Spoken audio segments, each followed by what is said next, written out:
Вот у меня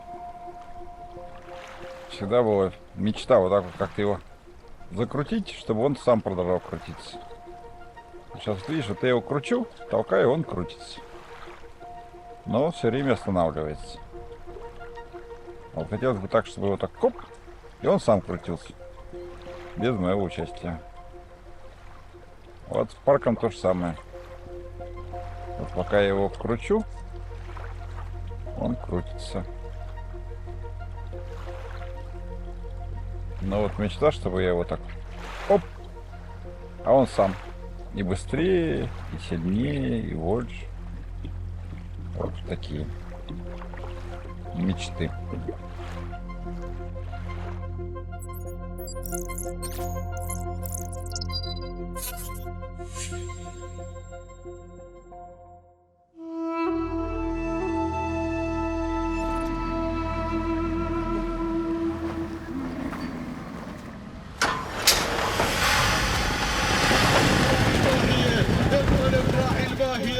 شعار سعادة الفرج من علي بن حمودة ولكن من نصره مع زرارة قادمة في هذه اللحظات شعار سعادة صالح.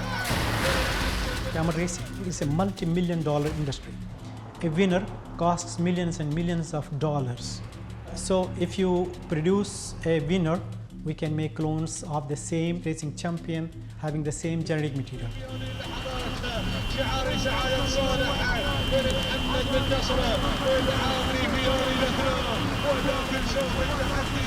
The focus is on the physical features that make camels fast, right? That is a good cardiovascular system, a strong heart, a strong lung, good joints and long legs. They don't necessarily need to have a heavy frame or be steady in their build or have a lot of meat because they have to be lean athletes.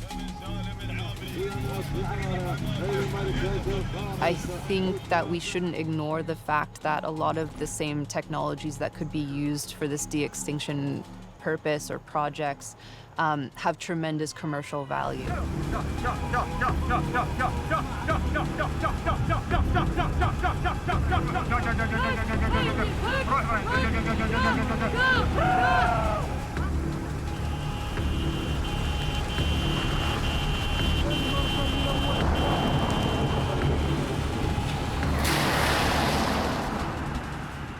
If you will see cloning, or for that matter, any other reproductive biotechnology technique, we aim to enhance the reproduction performance of our livestock.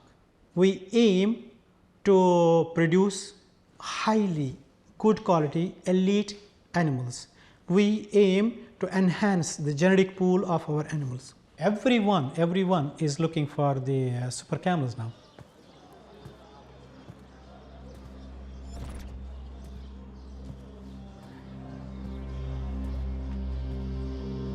Well, the camel has always been a cultural and a very traditional animal here, especially in the Middle East, and has many attributes.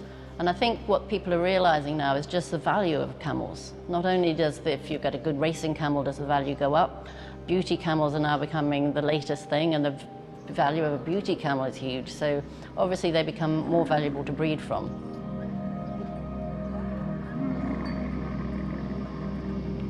So I've been to Dubai for the last 32 years here, but never been to Al Dhafra, so it was very exciting to actually go and see for first hand what was going on there and see the beauty contest, to realize what they look for in a beauty camel.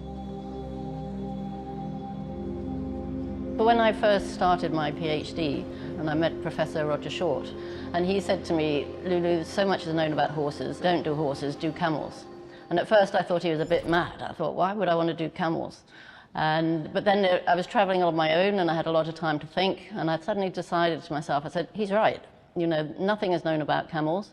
It means I can be the pioneer in the subject. And so that's what I did. We did everything to do with reproduction of the camel. And as he said, become queen of camels.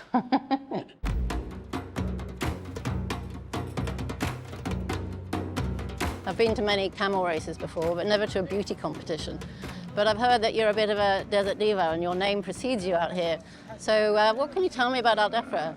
Al Dhafra Camel Festival is actually a series of festivals. This one is an international one. Everyone from the Gulf, they come here and converge to win prizes for their most beautiful camel.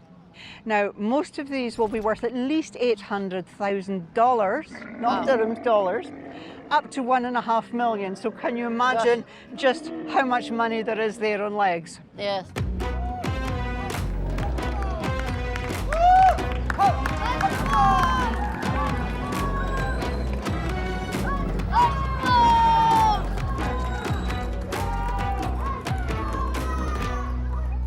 I'm more used to racing camels because my background has been with the breeding of racing camels. So they're a lot finer bred than these ones. These are quite big, chunky camels. What goes into a beauty camel? What makes it beautiful? Things like the hump. The hump must be a nice shape, nice proportion. They should have a small backside. They should have long legs, be elegant. They should have a droopy lip.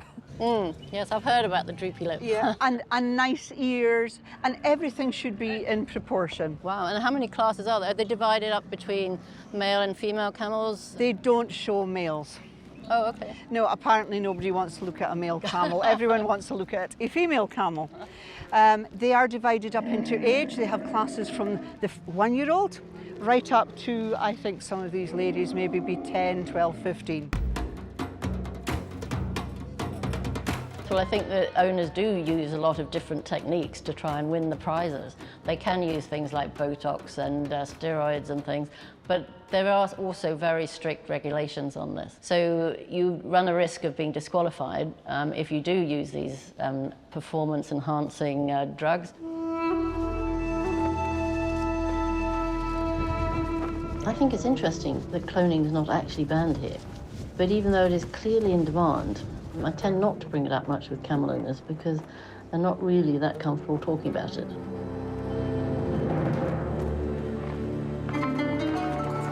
So these are very beautiful camels. Yes, it is. هذا الكمل الجمال لونه الأوضح من أطيب السلالات في الإبل.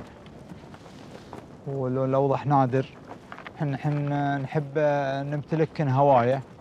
Many of the camels had these blankets on, which showed they'd won competitions of that particular festival. So he was very proud, and you could see that in just talking to him. So the prizes are very valuable. والله نحن ما ننظر للجائزة. It's the prestige they get from having a winning herd of camels, and it's to be able to tell their peers that their camels have won. Obviously, they become more valuable to breed from. If they ever dream of selling them, they become more valuable to sell.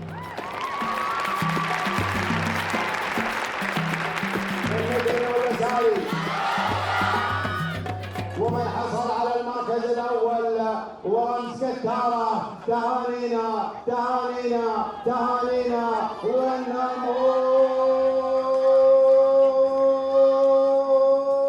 يا سالم بن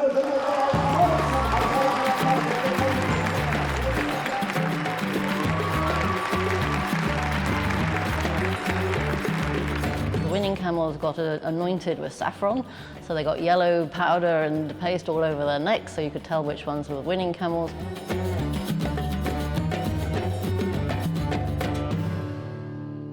Beauty camels and racing camels have been cloned. There are published papers showing that the research has been done and live births have happened. But I think the local population, they're not very keen on talking about it. There's something secret about it. They don't like talking about cloning somehow. I think it's a cultural thing. I think it's an ethical thing.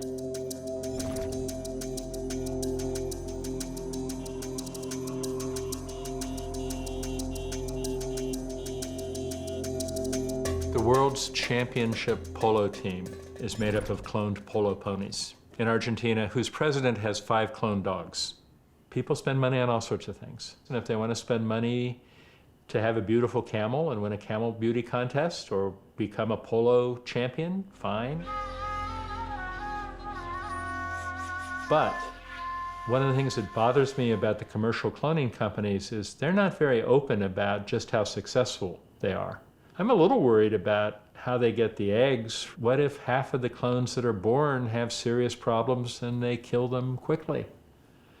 That would be a problem for me. I wish I knew more about how successful their cloning is, I don't think it's a coincidence that they're not very transparent.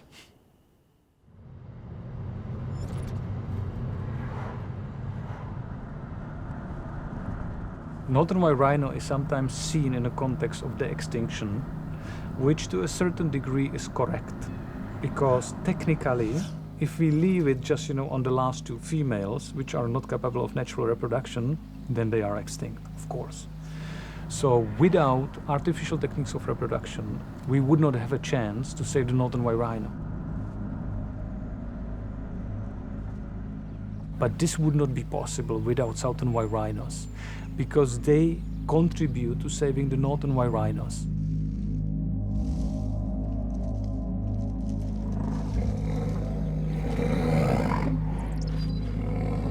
The surrogacy program is quite a complex program in itself, because we have to work with wild rhinos.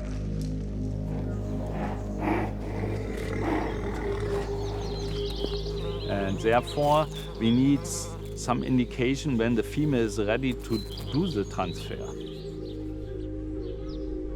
You can't ask the wild rhino if she has an ovulation. So we came up with the concept of a teaser bull. Teaser bull is a bull that is actually sterilized, but is able to detect heat in female and mate with them, but not impregnate them.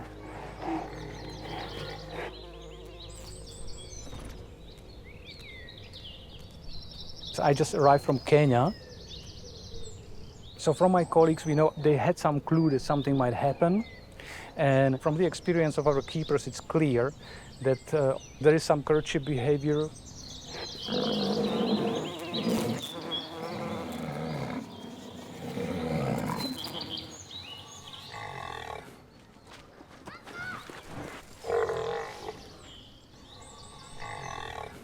The other three females are quite interested in what is happening. So sometimes they go a little bit closer to the pair that is almost mating. And if the male feels that they are getting too close, that they might interfere, then he would kind of chase them away, or to, in a way, tell them, stay there and do not move closer.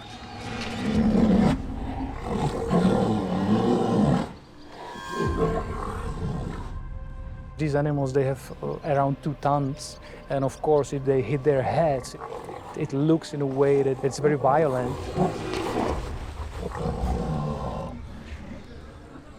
But it's not, it's the way how they actually communicate.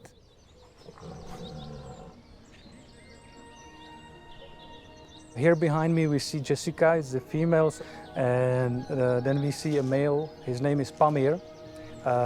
These are both southern white rhinos.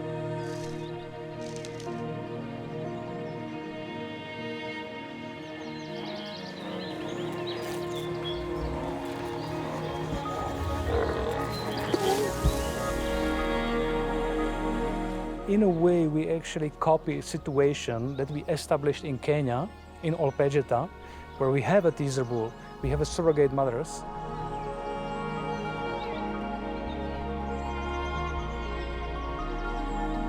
Jak začne se jak začne to, no to je potřeba tu půl hodinu. I just heard from my colleagues, because they tried it, to really find out exactly how long it was. So it was 32 minutes. So we would say yes, successful mating.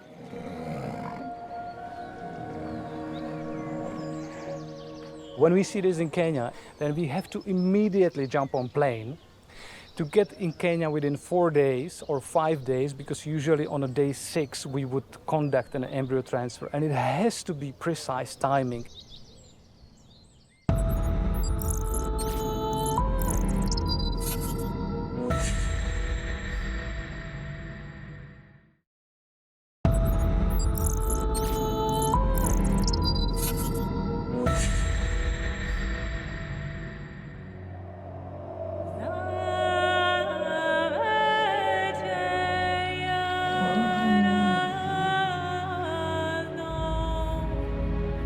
So far, we managed to learn how to collect oocytes, how to make an embryo, and this embryo then would be inserted into a surrogate mother of a southern white rhino origin. So every step we did, we first did with the southern white rhino. And only when we proved every step, then we turned to the northern white rhino. Last September, we went to Kenya to do an embryo transfer in the female Kura.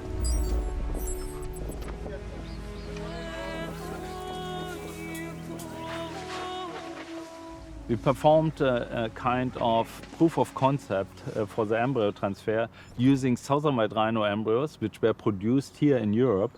And Kura was a surrogate mother into which we actually inserted a southern white rhino embryo. Luckily, we see everything with the ultrasound and we can target the structures we want and avoid puncturing a blood vessel.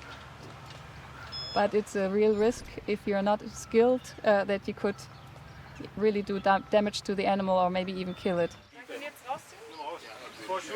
But actually this was a very smooth procedure. It was really like from a book. We implanted the embryo and all went well. But then I think it was 2 months down the line we had rains.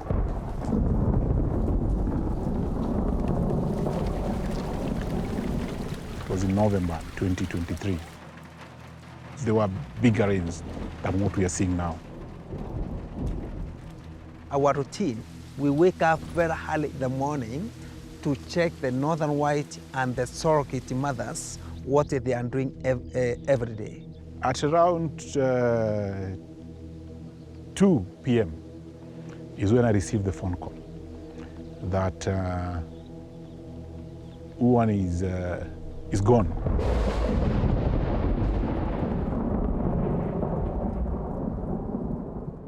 And we came here and we found Uwan lying right here, some meters from where we are standing, lying on his side, dead. We had to now tell everybody, you tell the other team in Germany, in Czech Republic.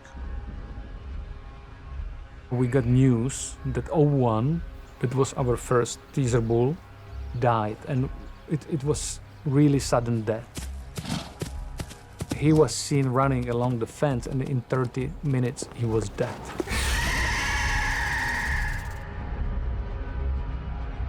So we were very surprised, and the first guessing of our Kenyan colleagues was that this was maybe the bite of a black mamba. I actually went to Kenya and I just landed, and I got a call from Samuel, and he let me know that in the morning they found dead even Kura.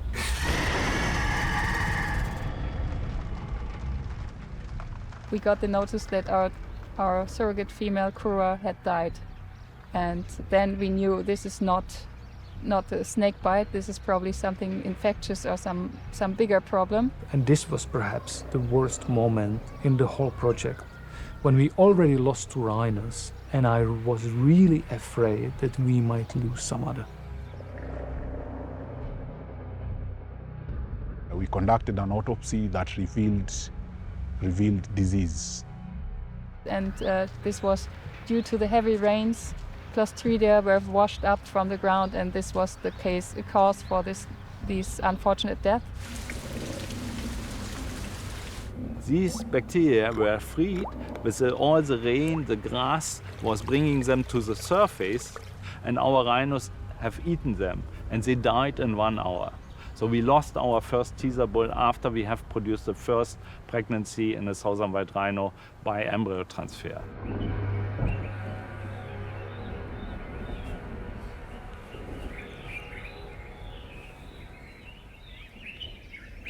Uwan and Kura were in this enclosure to my right. And where we are standing at, here, this enclosure, this boma, is where the northern white rhino, Fatu and Najin, live.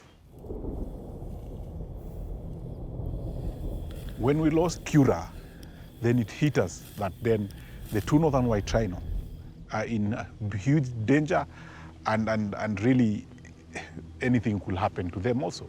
So now you're living in fear.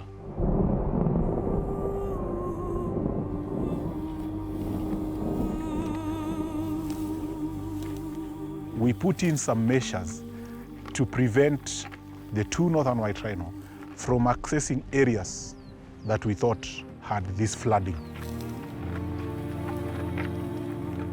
So we did a lot of measures to keep them healthy by vaccinating them, and luckily no further rhino died.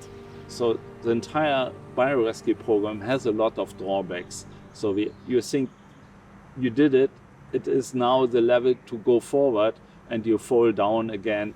But science is characterized by falling and stand up and being even on a better level.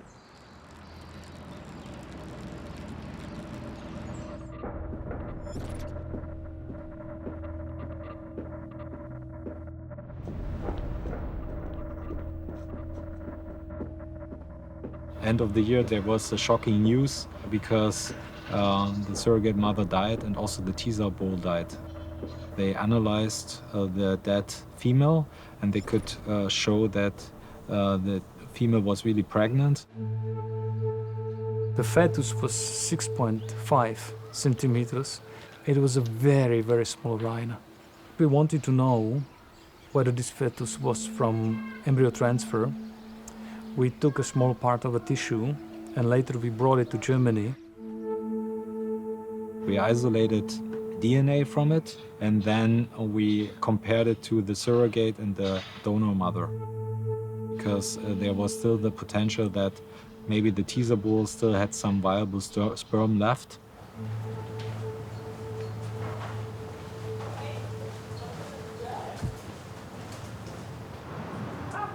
See, there the surrogate mother, there seems to be not like there's nothing, it seems, and the embryo has a band, and also here the donor mother has a band. It's now 100% blue. Yeah, exactly. That's fantastic. And that was really, at the same moment, sad but also exciting moment, because the first transfer would worked out, ended in a tragedy, but also showed that in principle we are on the right track. It gave us a chance to tell the world the entire concept, from the oocyte collection, the in vitro fertilization, sperm injection, the freezing of the embryos, the thawing of the embryos, the transfer back into a surrogate. Everything works. The next step is to take a northern white rhino embryo, purebred northern white rhino embryo, to put it into a surrogate mother. And if that pregnancy is shown to be true and to be healthy, that would be the next breakthrough. The northern white rhino should not just be a story in a museum. It should be a reality, whereby it will be documented that the rhino almost went extinct, but the world came together to save the northern white rhino.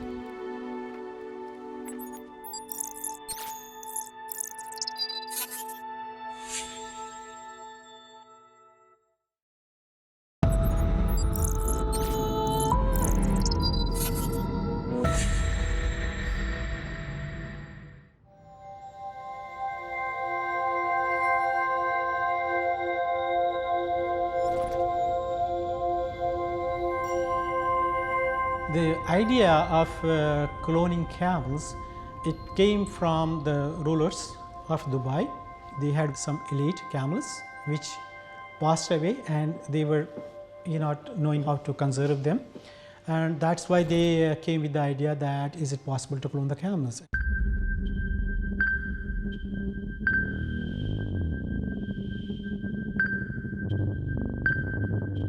Not many animals had been cloned at the time that we were cloning camels. Dr. Varney was brought in. He had the expertise of creating the cloned embryo. Because we are the reproduction centre, then his team came up here and we worked as a team together to produce the first clone.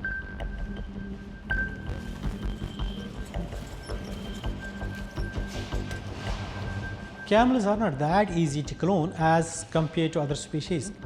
If we look at camel cloning and compare it with other animal species, we at present have about 10 to 15% pregnancy rates from the cloned embryos we transfer. This right ovary, there is no follicles. Oh, there are few on the left side. Yeah, left ovary, very few follicles. And then if you see the gestation period of camels, it's a 13 months gestation period. And during this gestation period, some of the babies get lost because camels overall have low reproductive performance as compared to the other animal species. And they are seasonal breeders also. So we have a very short breeding season during the winter months. So this is a long process. It's not that easy. So the embryo is loaded into this embryo transfer gun. These recipients are the less good racing camels, so they're the ones that are then going to carry the pregnancy to term.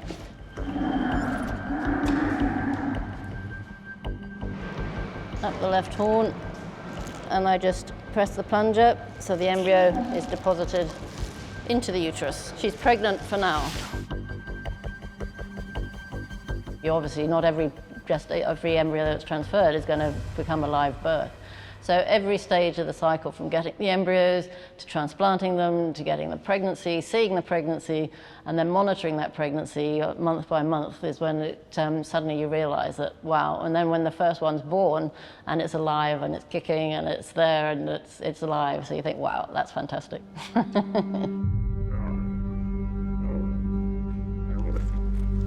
So these are the animals which are pregnant with the cloned embryos. They are already confirmed pregnant, more than 3-4 months pregnancies.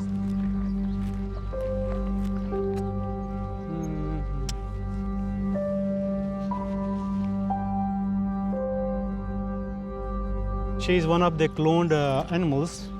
Now she is pregnant. We have got so many babies from her.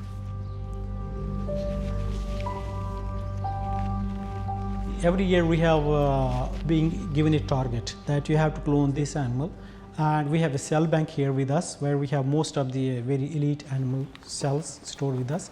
So we are meant to improve their reproduction.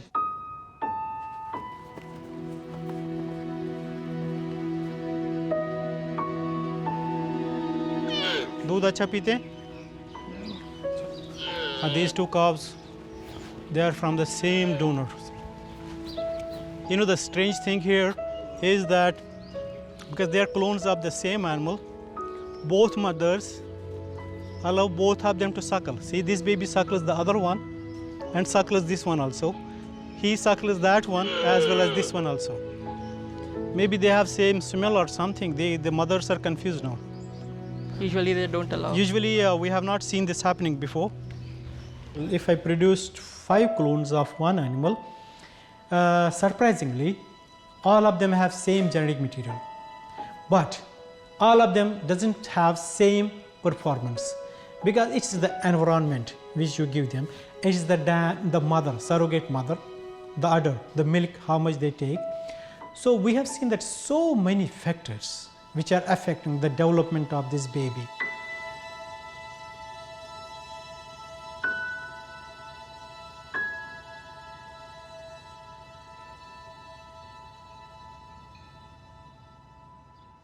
I wonder if the personality will be the same in a cloned camel, because that's what I care about probably more than anything. I don't necessarily need duplicates. I think they're all unique in their own way, so I'd rather have them being themselves than just multiples of the same.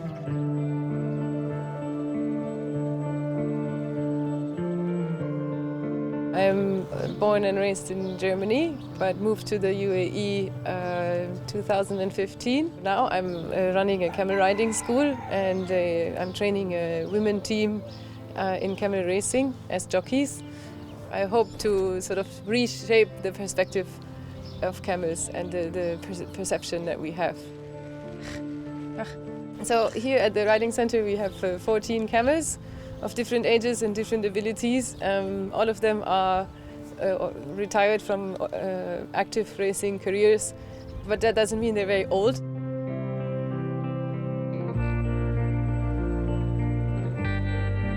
I want to change the way we look at animals as an entirety, right? If we compete with them, we owe them something back. You cannot just modify, run like a car, and if it's old, I'll buy a new one and I change. No, it's a living being.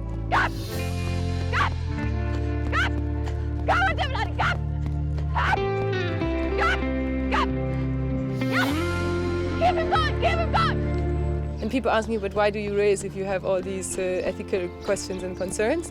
I always say you sometimes have to become part of something to change something.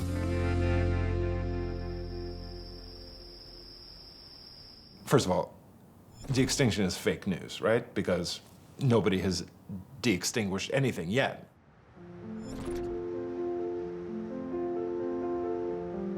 I think it was 2012 in Washington, D.C., when the passenger pigeon project was announced at the headquarters of the National Geographic Society. So it's 14 years later and there's no passenger pigeon. Not only is there no passenger pigeon, but I haven't seen any pigeon of any kind. So I'm waiting, you know, I'm waiting for the news. So my mom makes my vests. She finds these different passenger pigeon fabrics, and she worked really hard on the symbolism of this one, because you'll notice that the flock of passenger pigeons kind of fades away, and the actual name of this fabric is called "And Then There Were None." So this is my vest that actually symbolizes their extinction. But then you can just, you know, you check me out on the way down, the bird goes extinct. You check me out on the way up, they come back. Come back every couple of years, check in, where's the project? Maybe here, gonna get up there.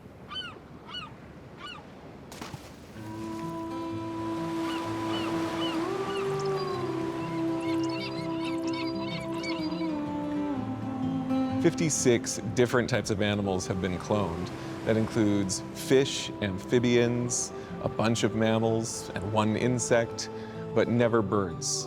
It's likely we cannot clone birds no matter how much we push the science."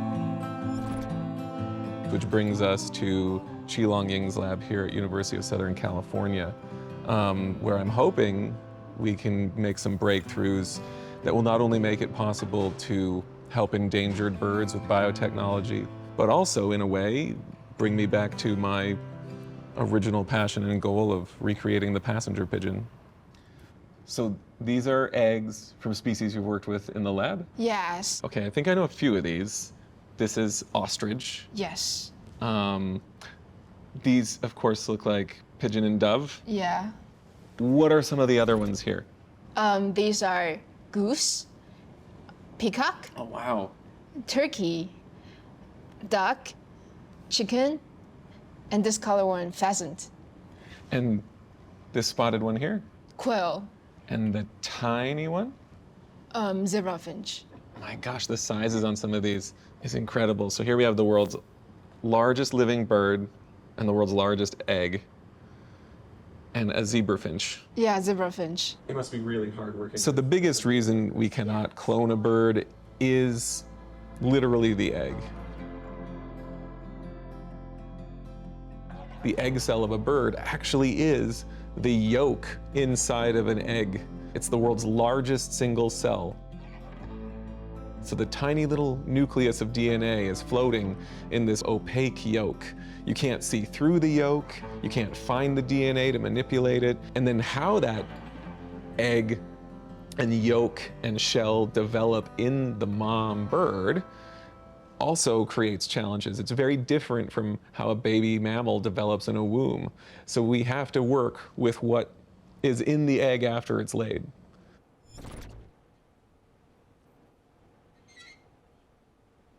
What are the cells that you're looking at right now? Those the chicken embryonic stem cells and also the chicken-induced pluripotent stem cells.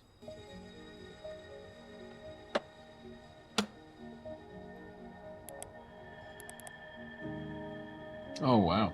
And these are colonies? Yeah, so these embryonic stem cell colony. So Revive and Restore chose to work with Qilong's lab because they were the only lab to ever really make true embryonic stem cells from a species other than the mouse.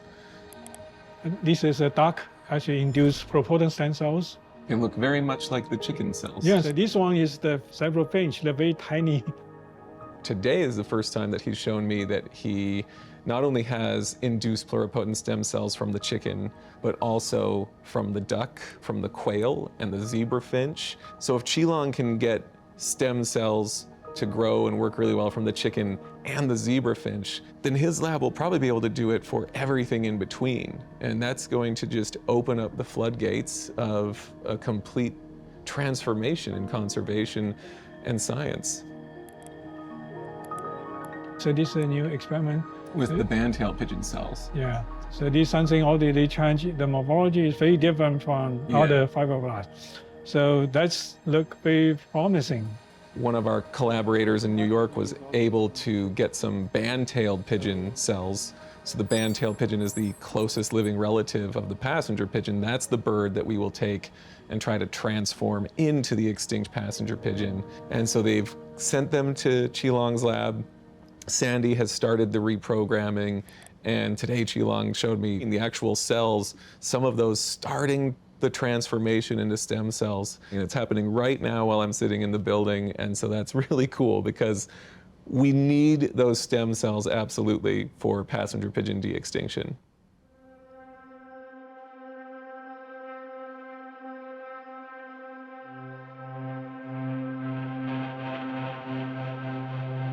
So for trying to recreate a dodo or a passenger pigeon, one would start with some induced pluripotent stem cells. And we would make our gene edits in those, and then take those, reprogram or just coax them into developing into primordial germ cells. And then what we can do is take a developing bird, like a domestic pigeon, take the egg, we can cut a little hole open in the eggshell and take a tiny glass needle and you just poke right into that developing embryo and you can inject them in.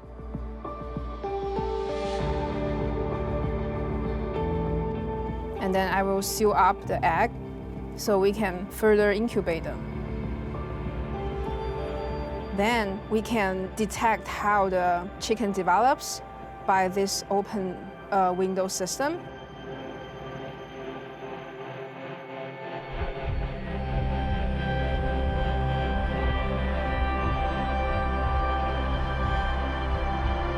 You can see like how our cells integrate to the embryo.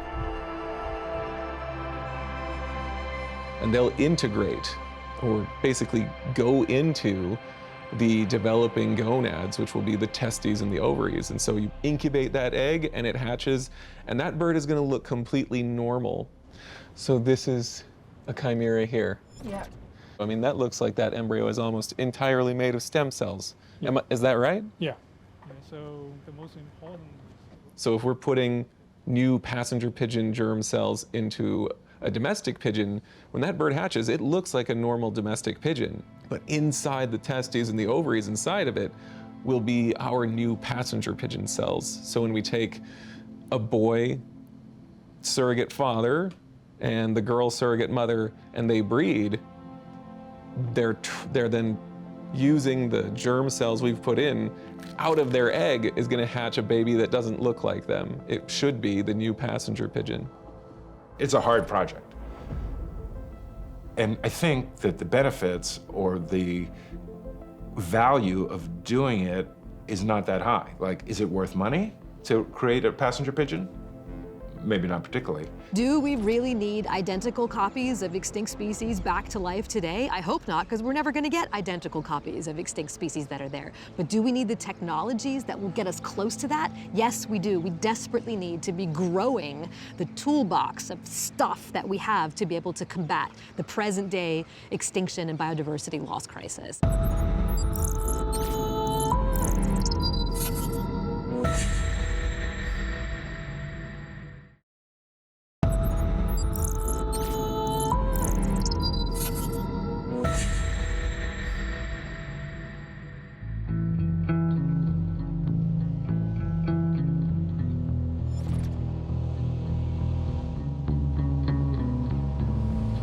The hardest thing is to actually convert ecosystem from one stable state to another stable state. Because all the modern ecosystems which are here dominating in the Arctic, they're also relatively stable. So current state of the low productive ecosystems that's been stable for at least 10,000 years. Secondly, no one done it before, and there is still many unknowns on how to do that.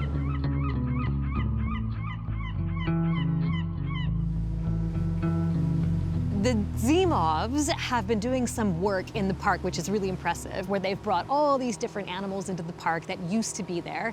And they're asking questions about what the ecological consequences of having those animals are. Horses were definitely the first ones, and they were brought to the park even before the park appeared in this place. There were many challenges, and my dad always been overly optimistic. And I think very first animals he brought here, there was still no fence, and he was like, oh, look, what a great place, why would they want to walk away? And he let them go, and next day they just walked back home 800 kilometers. So we never saw them again. For a long time, they were just trying to get the animals there and get it established. And so you need a working system before you can show the system as having an effect. If you don't have enough animals and the effect is haphazard, you're not going to get the data you want to get. You need to kind of get it functioning the way you want it to function in order to show the results you want to see.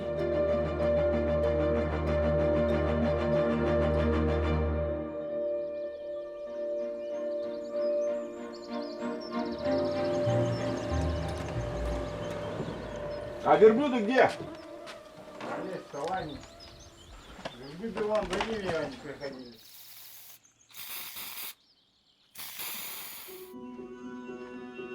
I wouldn't call us conservationists, because conservation is clearly not the word we are doing. We are in turn actually proactively kind of interfering into kind of behavior of nature, both trying to restore it to original states.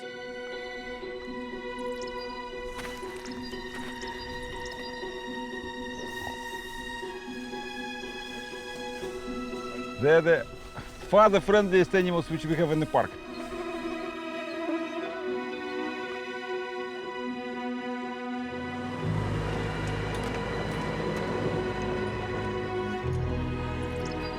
Nikita's actually had a lot of success recently. He's brought more muskox, he's brought camels, he's brought more horses, reindeer. 2 more loads of bison have come to the park. The park has grown a lot in terms of its animal population and its sophistication. They don't need that much attention. They can live on their own. You can just let them go on the big territories, and slowly this entire big territory will increase productivity. Ну вот на самом деле действительно надо будет, если когда следующих привезем сиваков, надо будет как-то им провести социализацию. Pretty much for every herbivores, the main goal is to accelerate rates of nutrient cycle. Nothing is decomposing here. You see this dead grass? I know, if you would go somewhere in the, tropics, this dead grass will decompose, very quickly. And here it can stay like that for years. These branches can take decades to decompose. Log, I think, can stay like, even 100 years. And that's where animals help. In the Arctic it's cold, but in an animal's belly it's 38 degrees centigrade year round. So it's like a fermentation vat in the middle of winter when it's negative 40 C. Inside the animal, things are breaking down in 24 hours or something. And it's like a high-speed ecosystem. Grass grows, it gets eaten, it gets pooped out, returned to the soil. Those nutrients go back into the roots, more grass grows. And so these animals plus grasses were like a carbon pump. То есть скорость биокруговорота в пастбищных экосистемах во много раз больше, чем в лесных.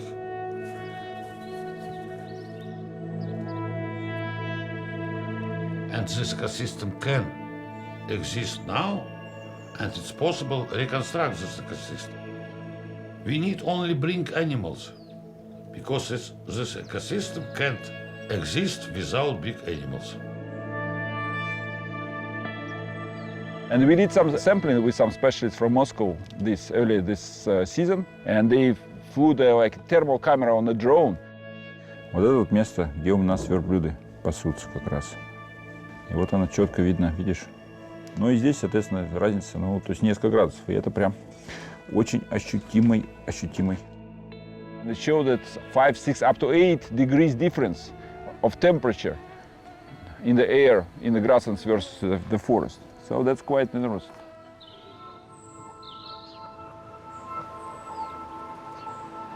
Yeah, so there's preliminary data that's really promising, but scientists look at that and they're like, well, okay, that's cool, but you need to take like 3,000 measurements. And maybe not just at Pleistocene Park, maybe you need to like make 5 Pleistocene parks for us to like start to believe this, because it might work in one place, does it work like 20 miles that way? It's like a pretty dramatic intervention in Earth's system, and so it's not the kind of thing you do lightly. It's the kind of thing that actually really takes some thought and strong evidence that this is going to work the way we think it is.